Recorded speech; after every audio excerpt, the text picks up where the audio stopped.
Las Vegas, the glittering symbol of the American dream where the lights never dim and the limits seem endless, is facing a reality it's never seen before.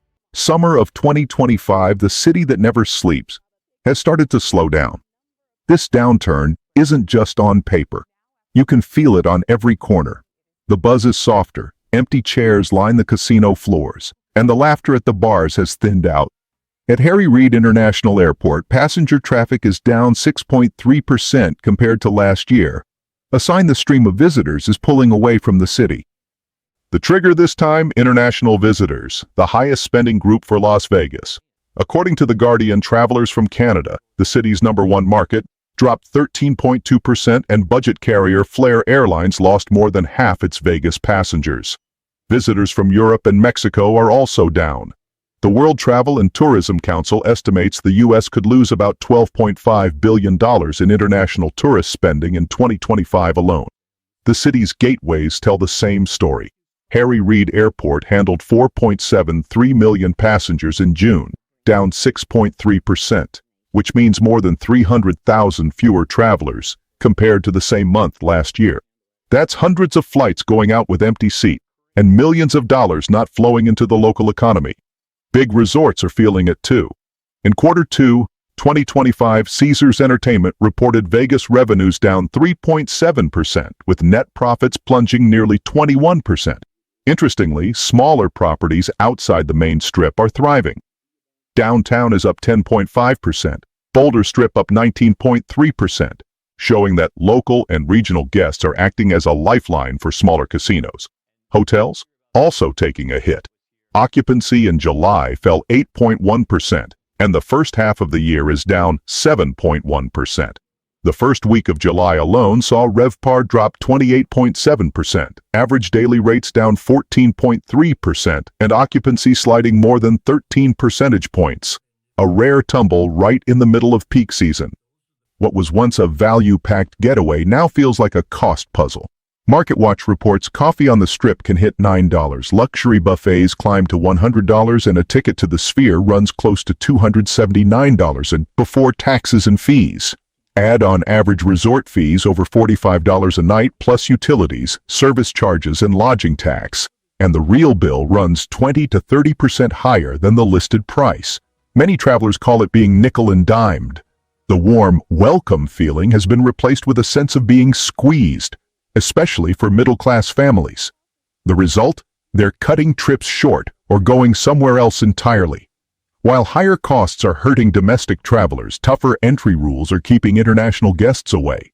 Canadian visitors, once a major share, are down 13.2%. Flair Airlines has lost over 50% of its Vegas-bound passengers. European carriers are also reporting sharp drops. It's not just ticket prices or exchange rates. It's tougher visa requirements and more intense border checks. For many Canadians and Europeans, Vegas no longer feels like an easy trip, even if it used to be a bucket list stop. Travelers under 40 are spending and playing differently. The New York Post notes millennials and Gen Z aren't into blackjack or slot machines the way previous generations were. They want fast, tech-driven, high-interaction experiences, outdoor music festivals, VR/AR gaming, Instagram-worthy spaces. If Vegas doesn't adapt, it risks losing an entire generation of future customers. Vegas is no longer the only game in town. Dubai, Macau, Singapore are positioning themselves as next-generation entertainment hubs, blending technology, sustainability, and local culture into unique experiences. These destinations are not only modernizing faster, they're also making it easier to visit, relaxing visa rules, adding direct flights, and using digital media to target younger audiences. Compared to that, Vegas risks looking dated if it sticks to the same casino plus stage show formula. Frontline workers, bartenders, waiters, dealers, hotel staff are feeling it first. The Wall Street Journal reports many have seen their tip income fall by 50 to 60%. A bartender who once made $500 a day in tips now brings in $150 to $200. While the average Vegas rent has climbed past $1,550 a month, some are picking up second jobs, cutting every expense they can, or leaving the city entirely, which means businesses could soon face staffing shortages and declining service quality. The service ecosystem around the Strip, Restaurants, bars, souvenir shops, cafes is shrinking hours or shutting down temporarily.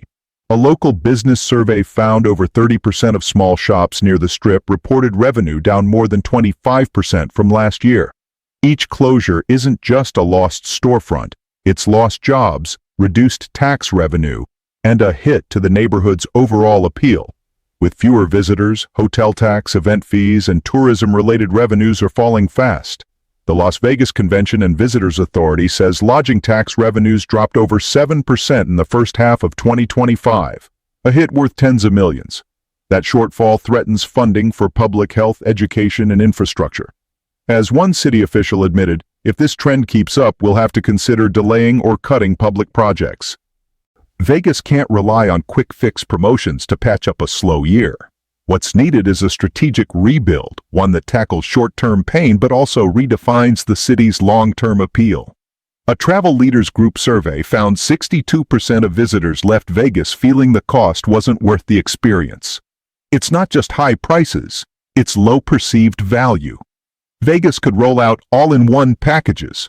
For example, a 2-day/1-night deal that includes a quality show, a buffet, and a 3- to 4-star hotel, with no surprise fees at checkout.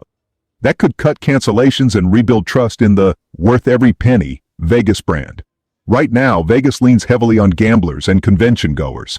To stay strong, it needs to diversify. Families, more kid-friendly attractions, safe pools, childcare options at resorts. Younger travelers, invest in tech-forward experiences like VRR, street festivals, EDM events. Business travelers, blend world-class meeting spaces with leisure perks, spa, wellness, entertainment, to turn work trips into mini vacations. The Las Vegas Convention and Visitors Authority data suggests these segments could add 10 to 15% more visitors annually if served well. McKinsey research shows personalized service can lift tourism revenue by 10 to 30%. Vegas can do this by using booking history, spending patterns, age, and interest to create tailored offers. First-timers get curated itineraries and must-see shows, and repeat visitors get VIP perks and room upgrades. Non-gamblers are guided toward dining, arts, and sports events. When people feel seen and understood, they're far more likely to come back. No coupon required. Las Vegas has reinvented itself before, from the Rat Pack era to luxury resorts to becoming a capital for EDM and pro sports.